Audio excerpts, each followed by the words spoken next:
Hey monkeys, get ready for a very interesting Partscaster build video using 3 very interesting components. 1, an Aluminati neck. 2, a Vega Trem. 3, Lace Alumitone pickups. So, welcome back to Guitar Quackery. As you know, this wouldn't really be Guitar Quackery if I didn't share a good old Chinese proverb with you, which is, building a Partscaster is not really a DIY project. You need to hire an experienced technician if you want good results. All right, let's go. The customer is the guitar player from Blue Eye Extinction. So this is their new album, just came out on vinyl. He tried to build his own Partscaster using this beautiful Aluminati neck. We definitely want to have a closer look at this neck as we work on this project. These are Lace Alumitone pickups, which came pre-wired on this pick guard, which he installed himself, which is easy enough. But then he ran into some problems at the bridge. Without the proper tools, he damaged these 2 mounting holes and also did something here. So he decided to just buy a new body and start from scratch. But then he messed up these 2 holes again. So now I'll have to remove these bushings, plug the holes, and do whatever needs to be done to make this work. He wants to install a Vega Trem bridge on this guitar. So this is a high quality advanced tremolo system for Stratocaster guitars. We might also have to change this nut. We definitely have to do some work on it because the guitar never had strings on. I do have 2 blanks, so we'll see what needs to be done once I string the guitar. This is not the only Partscaster that I'm currently working on. Behind me is another one. Belongs to another customer who's also tried to do the work on his own and found out that it's not as easy. We'll make another video. First thing I have to do on this guitar is remove these bushings. I will also have to do some other minor work on that body, but I'll do that off camera. I'll just show you the good stuff. For most part, when it comes to doing any kind of work on guitars, it's easier said than done, like filing the string slots on a nut, for example. In this case, we need to remove these 2 bushings, which are really tight. But ironically, it's easier to remove these 2 bushings than most people realize. So this is a similar bushing. This one's from a Floyd Rose. As you can see right through it. So all you need is, you just need to insert a small object and then tighten the post. So why don't we do this?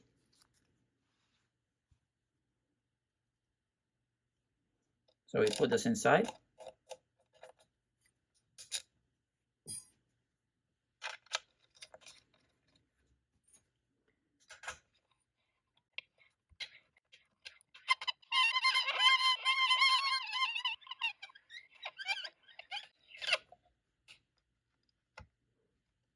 And there it is.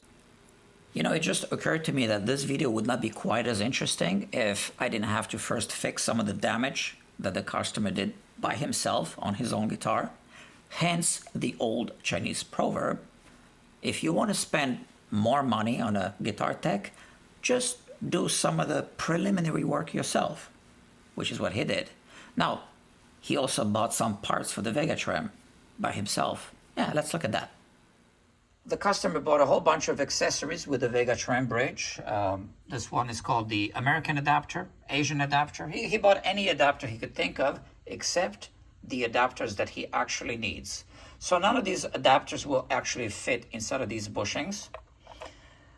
So we have to do something else. Initially, he was going to install this Vega Trem 2-point crossbar on this guitar, but there's been a change of plan. Now we're going to plug these 2 holes and then drill 2 small holes on the bass side and 2 smaller holes on the treble side to mount a different crossbar. Let's have a look at this guitar. This one belongs to another customer, and it used a 6-point Fender bridge mounting system. And Vega Trem makes another crossbar. This one has 4 holes, and it uses 2 holes on each side for mounting straight into the wood. So instead of using bushings and adapters, we're going to use wood screws with with a 4-point mounting system on this guitar. Next, I had to plug those big holes. So for that, I just used some wooden dowels and epoxy. So the proper way to do this is to put the epoxy or whatever adhesive you're using inside of the holes. And you need to put plenty of it so that once you put the dowel inside, you get plenty of squeeze out so that you don't end up with air gaps. Which is also why I used epoxy, because epoxy doesn't shrink when it cures. So, to put the dowels in, I just had to use a hammer and tap them in. That's it. I actually used another dowel to drive in the plug, and that's because I didn't want to tap too close to the finish, and also because the plug was actually cut a little shorter than the depth of the hole, and that's so that I could cover it up with the epoxy. I just used the squeeze out that came out and leveled it off with a stirring stick. Once it was leveled off, just remove the tape and let the guitar sit overnight. Now, the customer did not want me to do any cosmetic repair, which is why I just left the epoxy exposed the way it is. That's it. And most of it was gonna get covered up by the Vega Trem hardware anyway. I mounted the neck on this guitar body, and now I'm using a fender body to take measurements from. So from the edge of this cavity to the center of these screws is in fact 12.8 millimeters. Let's remember that. I'm using this for indexing, right? I cut out this part of the tape, and as you can see, I drew a center line here and 2 center lines on this side and 2 on this side. I'm going to transfer this tape onto this body. So let's see what we have on this body first. We have a center line which I measured from this edge to be the same distance, and it goes through the 2 plugged holes. Those were the 2 bushings that were there. The Vega Trem fits inside here like that, and this is kind of where it hits the soft spot. So this is where we want it, and we want to make sure that everything is in the correct position before we do any drilling. So what I'm doing is I'm placing something to hold it up a little bit, and this is in fact where it wants to be. Now let's take some measurements. This is a Music Nomad scale length finder. We just place it on this fretboard, hitting the front end of the nut, and we can see here on the 12th fret that it is in fact 25.5 inches. So now when we transfer this roll to hit the 12th fret here, we want to see, let's say on the D saddle, 25.5 inches and a little bit further back. I measured off of other guitars and it does hit around here. Of course, we do have plenty of adjustments there. So I am confident that this will work out just well. So at this point, we want to remove that tape and transfer the tape onto the other guitar body. So why don't I do that? Let's move this out of the way. And here I just peel it off.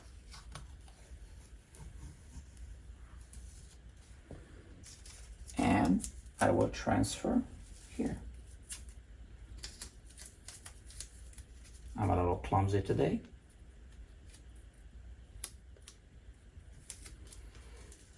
So This will take me a minute.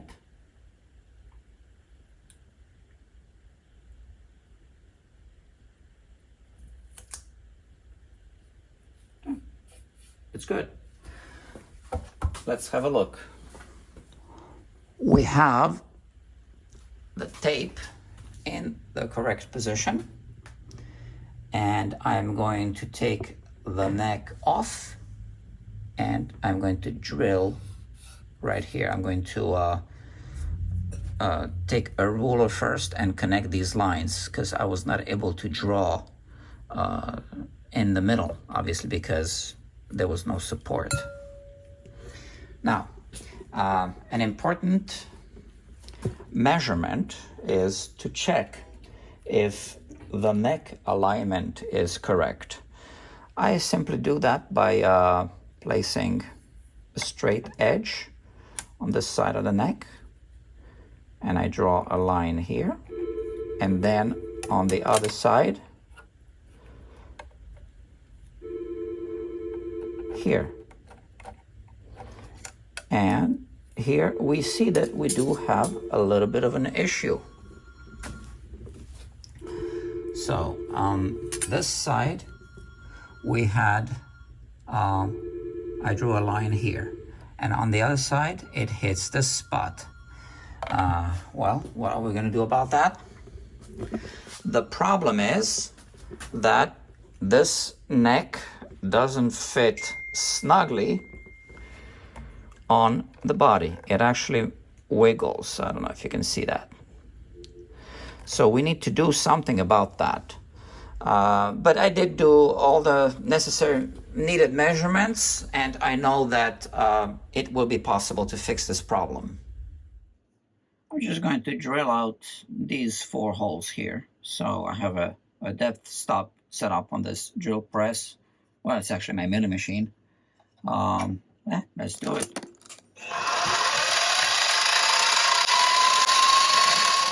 I don't think you need to sit through the whole recording, so I drilled the other 3 holes as well. I do want to say that I left the tape there because until everything is completely in place, all the hardware, we don't want to remove that tape, right? I'm about to install the bridge, yeah. Well, here's the neck. So this is what worries me. This is not exactly a snug fit. So I'll have to discuss this with the customer, see what he wants to do about it. But this is not ideal.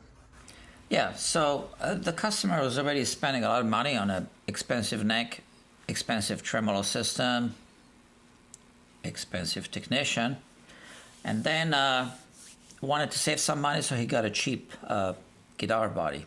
I think that was the mistake, because I had a Fender neck at the shop as well. It didn't fit well on that body.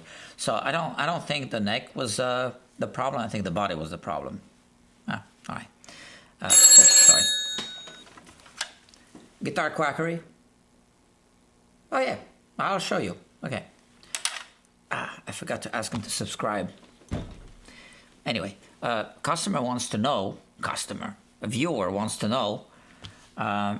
where to buy an Aluminati neck. Well, I'll show you.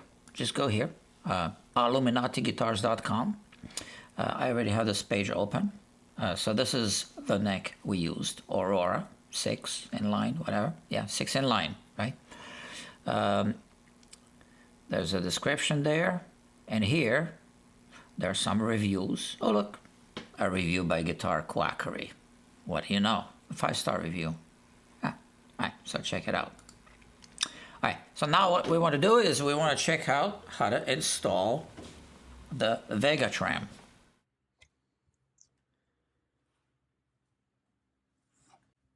I guess this is good.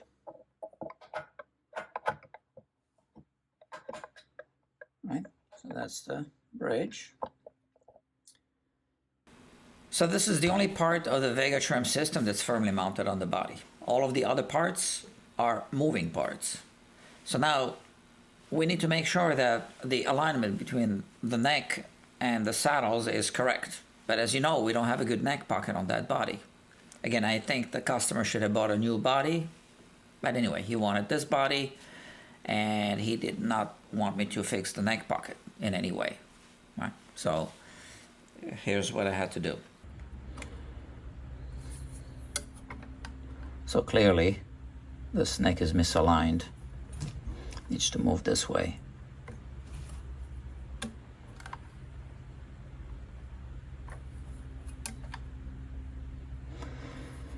Now it's aligned, I think. Now, would it be sufficient to just tighten it like that? Maybe. But that's not the gold standard. So it would take significantly more work to redo this neck pocket. I'm not sure what the customer wants to do.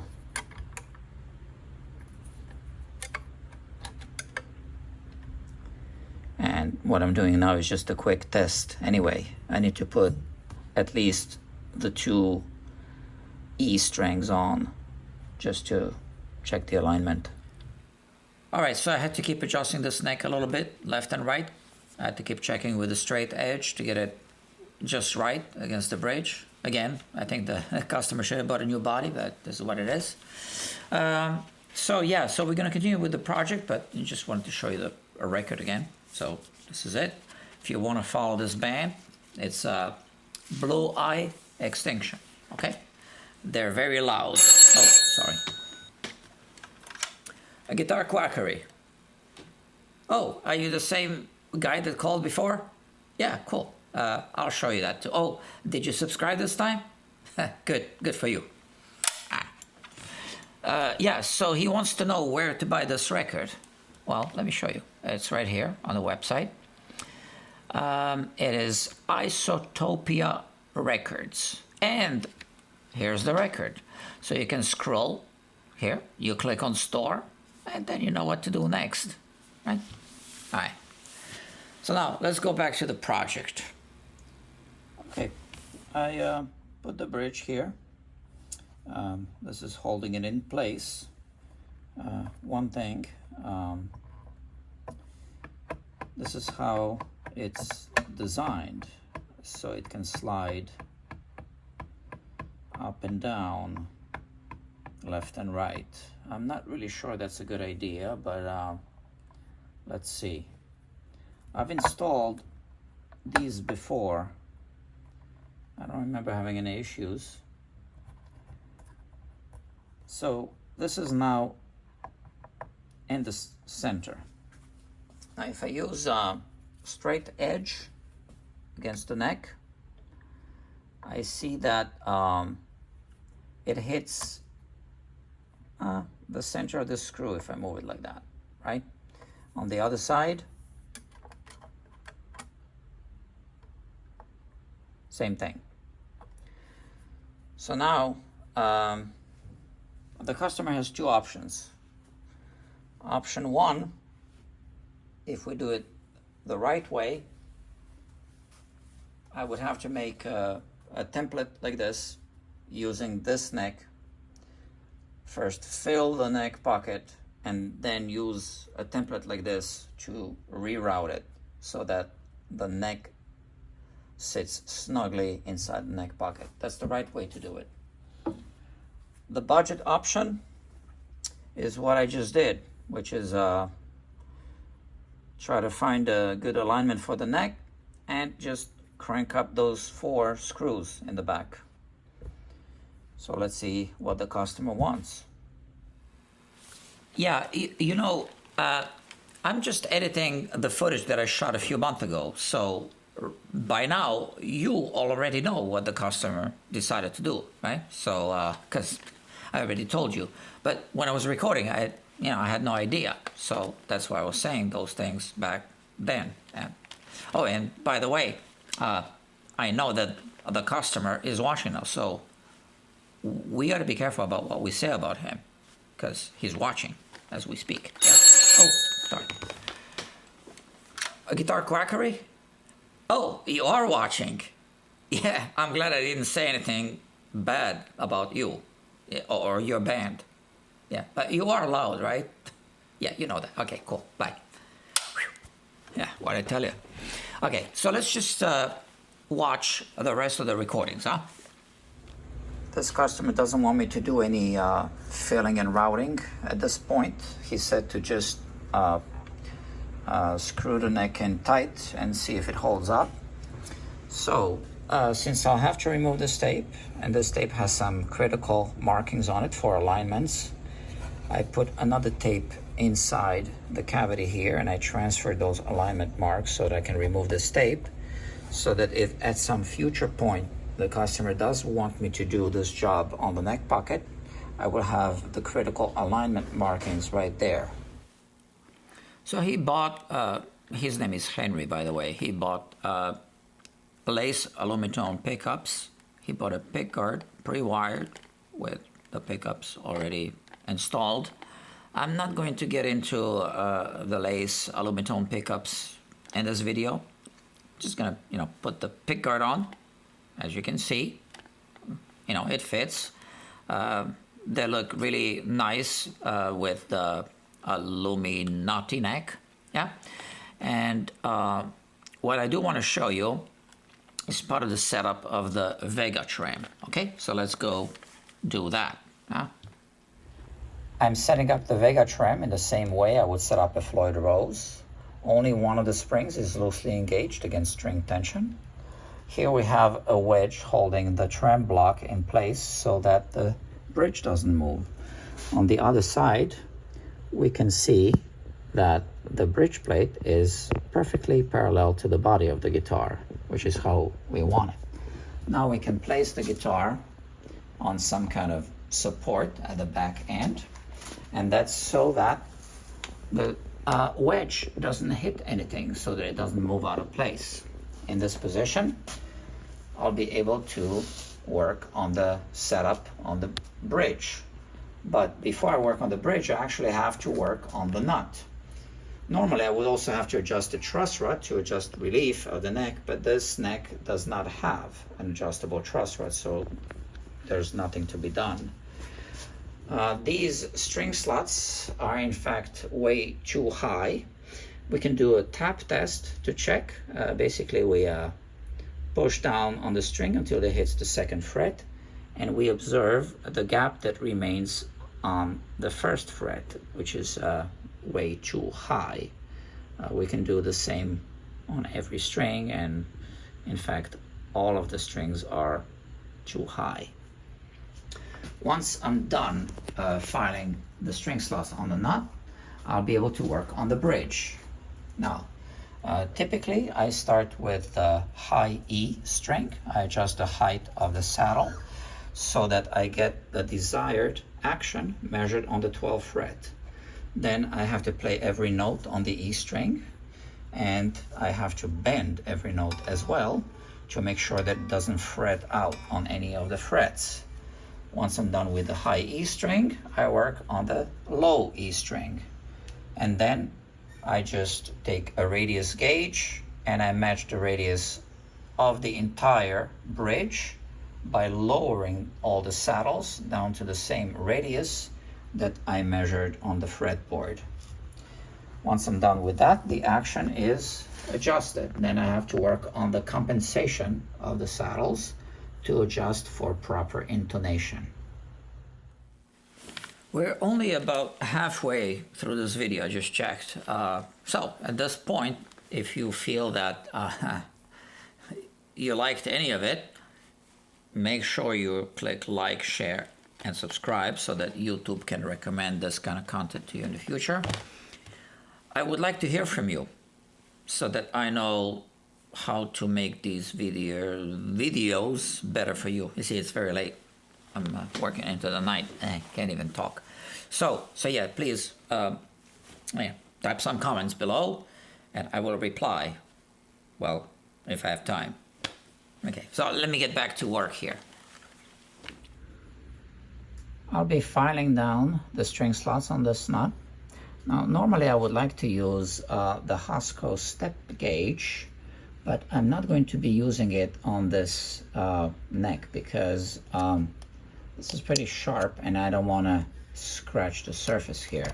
So I will be eyeballing it at first, and then at the end I will use this dial indicator to precisely measure the gap that remains between the string and the fret when I push it down against the second fret. Of course, I did make sure that I don't have any uneven frets first. So let's just take the string down and start filing.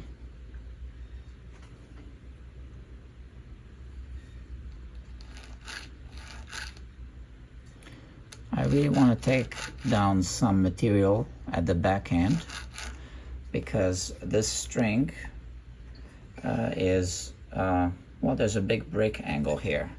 So we don't want it to hit the back end here and then ride above the front end of the string slot.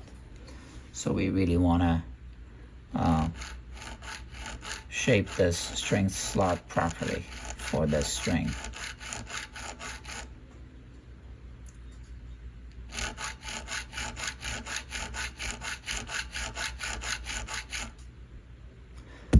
So far, I haven't even touched the front end of the string slot. Or maybe I barely touched it.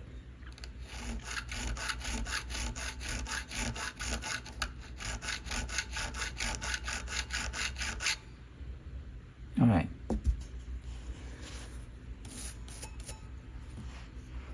Okay, so now we can start filing the front end and just continuing this motion.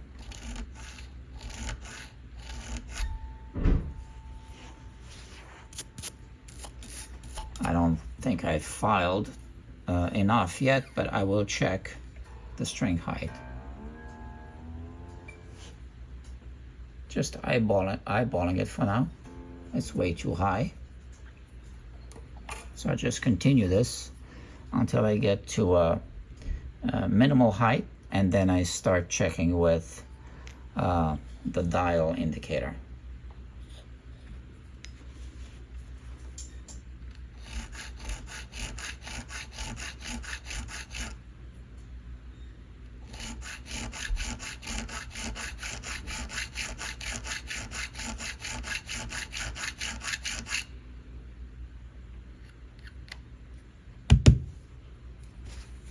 We always have to clean the file.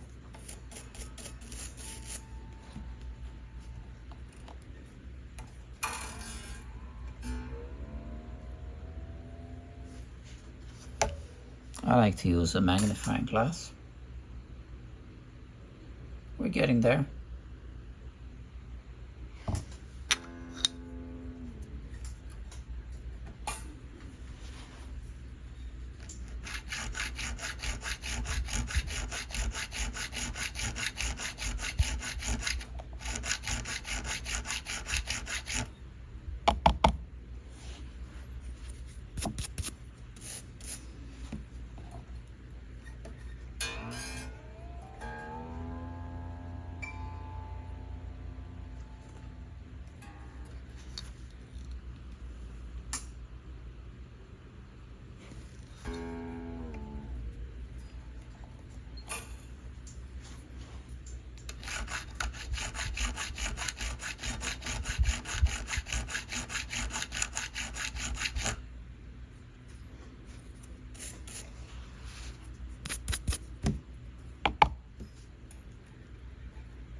This is getting close, I know from experience, but it's still too high. A good trick, I'm not sure if it's going to work on a brass nut, is to use a pencil and to make a pencil line at the bottom. This way we can see if we've actually filed anything at the front end.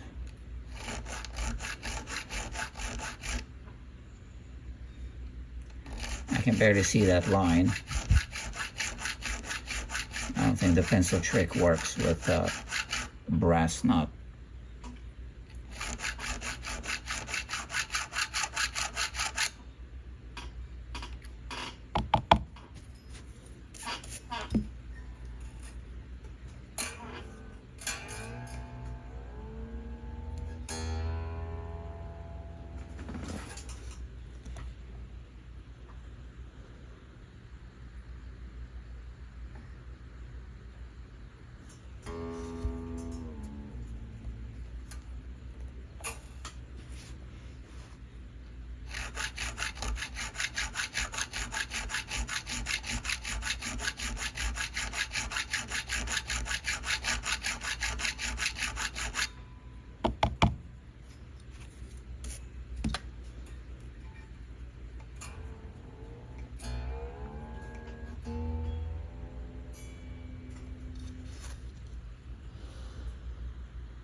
Now I want to start measuring. So sometimes it's a good idea to put a little more tension on the string.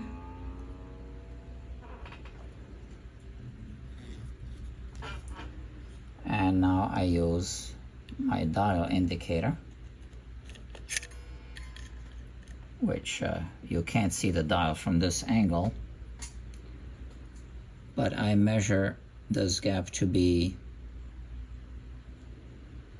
9/100ths of a millimeter, which is still too high. I just have to check.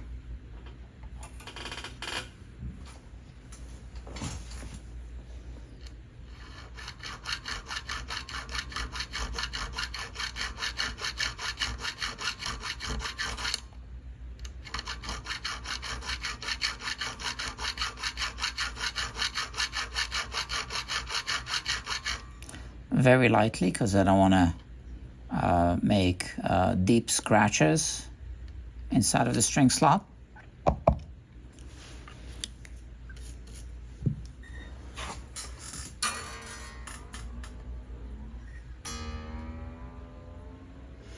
I over tighten the string so that I can measure accurately, so that the probe doesn't push down on the string too much.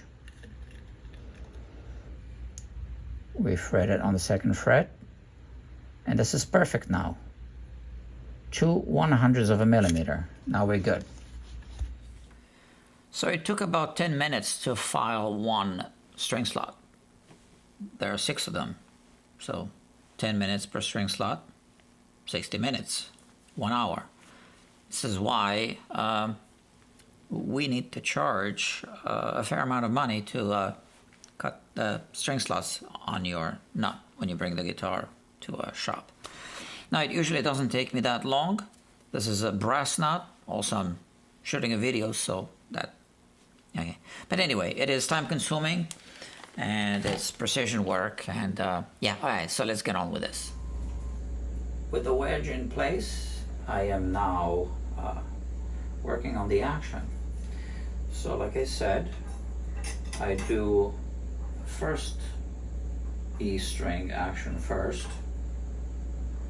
which is just slightly too low. So this is not an easy adjustment. Yeah, but you know, I still think it's a good system.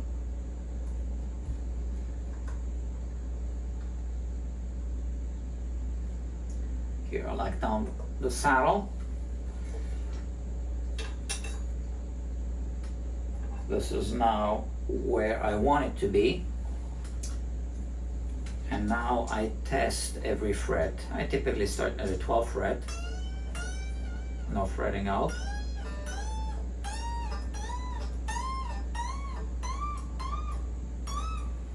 Okay, so I'm cutting a lot of this out to, you know, save time.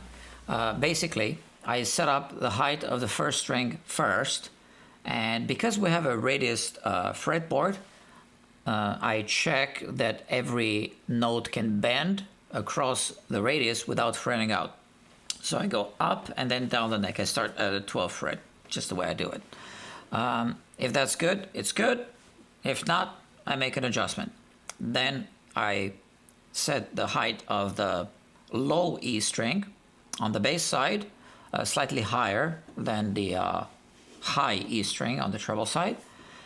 And when I have those two heights, then I use a radius gauge, which matches the radius of the frets, to set up the other 4 strings. And that I will show you now. So it's a 12-inch radius gauge. We place it underneath the strings. So the low E is touching it and the high E as well. So we can do it in a few different ways. Pluck the string and lower the saddle until we feel the vibration. I can feel the vibration through my fingers here. Okay, so now this is adjusted.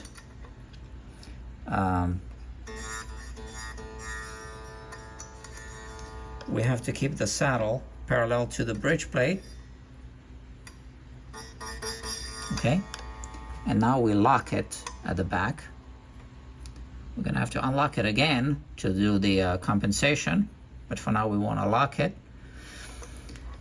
just to see if it lifted it.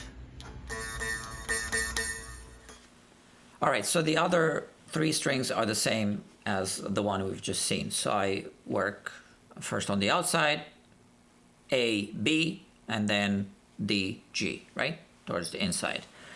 Once that's set up, we have a matching radius. Make sure the saddles are parallel to the bridge plate, not like that. And what else? And then I check every note on the fretboard, just to make sure. If everything works out, then I work on the compensation of the saddles so that the intonation is correct. What is intonation? Well, a string can be in tune when you play it open, but it can still play the wrong notes on the frets, slightly sharp or slightly flat. So the intonation ensures that you play correct notes on every fret. Now, this can be argued, but we're not going to get into this right now. So yes, that's it, and then we're done. Another late night at Guitar Quackery. So we still have this situation here for now. Now we do the compensation.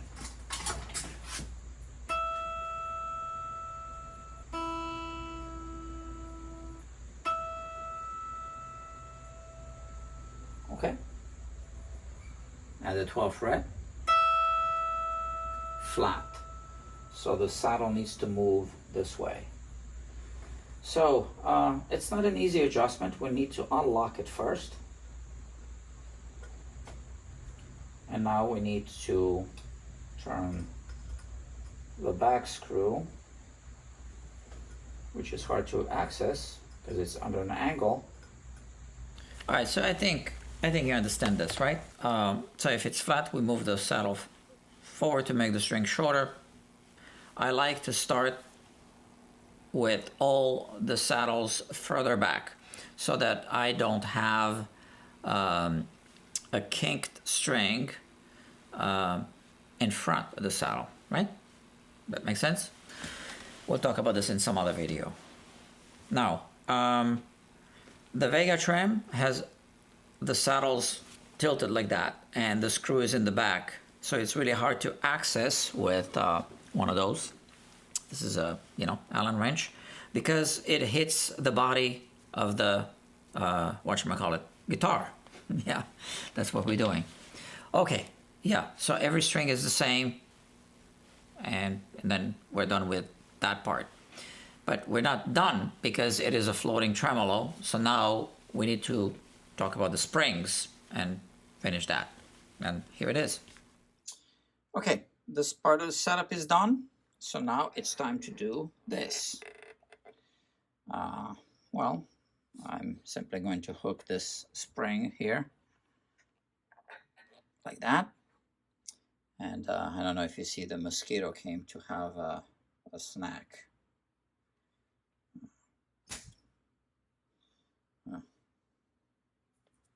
Okay, gone. And now I can remove this. So now everything goes flat. I know I'm going to have to tighten this. Okay, so I just watched through this whole recording and honestly it's just too long. All right, so let me just explain. You pull the wedge out, you put the guitar in playing position, and then you play a string. And then you just tighten or loosen the 2 screws until that string is in tune. Then you check the other strings and basically you're done. Okay, so it's late here. I'm going to do another video on setups and tremolo systems and all that. This one's already 40 whatever minutes long. That's it. So let me do a quick demo and then I'll get back to you. Okay, so and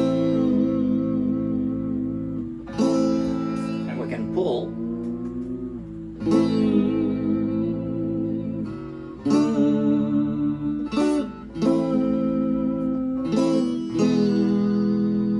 Now I don't play this kind of music. I never use a tremolo, so I'm just testing it.